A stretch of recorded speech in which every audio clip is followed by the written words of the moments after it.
അപ്പോൾ നമ്മൾ കഴിഞ്ഞ ദിവസം ഒരു ഫ്രോക്ക് ഡൈ ചെയ്തിട്ടുണ്ടായിരുന്നു കേട്ടോ. ഒരു റോയൽ ബ്ലൂ കളർ വെച്ചിട്ട് നമ്മൾ ഡൈ ചെയ്തിട്ടുള്ള ഒരു വീഡിയോ ഇട്ടിട്ടുണ്ടായിരുന്നേ. അപ്പോഴും ഞാൻ വിചാരിച്ചൊരു മേക്കിംഗ് വീഡിയോ എടുക്കണമെന്ന്, പക്ഷേ എനിക്ക് പറ്റിയിട്ടുണ്ടായിരുന്നില്ല. അപ്പോൾ ഞാൻ അതുപോലത്തെ മെറ്റീരിയലിൽ തന്നെ വേറൊരു കളർ മുക്കിയിട്ട് വീഡിയോ എടുക്കുകയാണ് കേട്ടോ. അതെന്ന് പറഞ്ഞു കഴിഞ്ഞാൽ ഒരു ചരുവത്തിൽ കുറച്ച് വെള്ളം വെച്ചിട്ട് അതിലേക്ക് കുറച്ച് കല്ലുപ്പോ പൊടിയുപ്പോ ഇട്ടതിന് ശേഷം നന്നായിട്ട് തിളപ്പിക്കണം.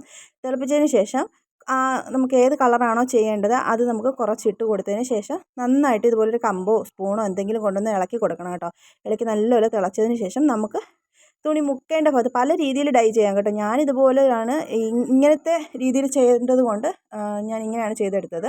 ആ തുണി ഇതുപോലെ അത് എല്ലാം കൂടി കൂട്ടി പിടിച്ചതിന് ശേഷം നമുക്ക് ആവശ്യമുള്ള അത്രയും സ്ഥലത്ത് മാത്രം ഇതുപോലെ ഒന്ന് മുക്കി കൊടുത്തു. എന്നിട്ട് നന്നായിട്ട് ഇതൊന്ന് മുക്കി എടുത്തു കഴിഞ്ഞു കേട്ടോ. അപ്പോൾ അതെല്ലാം കഴുകി വൃത്തിയാക്കി ഉണക്കി ഞാനത് സ്റ്റിച്ച് ചെയ്യുകയും ചെയ്തിട്ടുണ്ട്.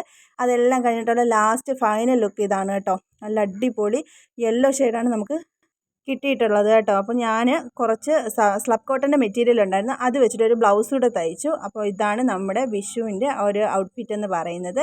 അപ്പോൾ വീഡിയോ എല്ലാവർക്കും ഇഷ്ടമായാൽ ചാനൽ സബ്സ്ക്രൈബ് ചെയ്യാൻ, ലൈക്ക് ചെയ്യാൻ, ഷെയർ ചെയ്യാൻ മറക്കരുത്. താങ്ക്